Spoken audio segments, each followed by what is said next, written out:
ಇನ್ನು ದೇಶದೆಲ್ಲೆಡೆ ಈ ಧರ್ಮಸ್ಥಳದ ಪ್ರಕರಣ ತೀವ್ರ ಕುತೂಹಲವನ್ನು ಕೆರಳಿಸ್ತಾ ಇದೆ, ಸಂಚಲನವನ್ನ ಸೃಷ್ಟಿ ಮಾಡಿದೆ.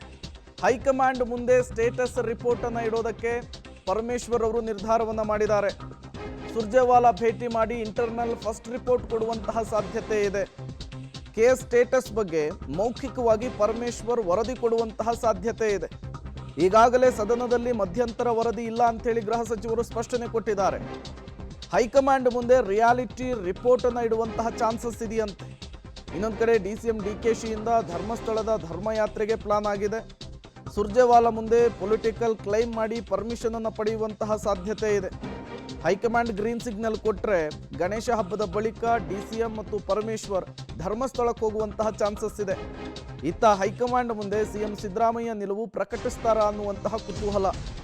ಈವರೆಗೂ ಧರ್ಮಸ್ಥಳದ ವಿಚಾರದಲ್ಲಿ ಪರ ವಿರೋಧದ ಚರ್ಚೆಗೆ ಸಿಎಂ ಸಿದ್ದರಾಮಯ್ಯನವರು ತಲೆ ಹಾಕಿಲ್ಲ. ಯಾವುದೇ ಅನ್ನೆಸೆಸರಿ ಸ್ಟೇಟ್ಮೆಂಟ್ ಅನ್ನು ಕೊಡ್ತಾ ಇಲ್ಲ. ಇನ್ವೆಸ್ಟಿಗೇಷನ್ ಆಗ್ತಾ ಇದೆ, ಸತ್ಯಾಸತ್ಯತೆ ಹೊರಬರುತ್ತೆ ಅನ್ನುವಂತಹ ಹೇಳಿಕೆಯನ್ನು ಮಾತ್ರ ಕೊಡ್ತಿದ್ದಾರೆ.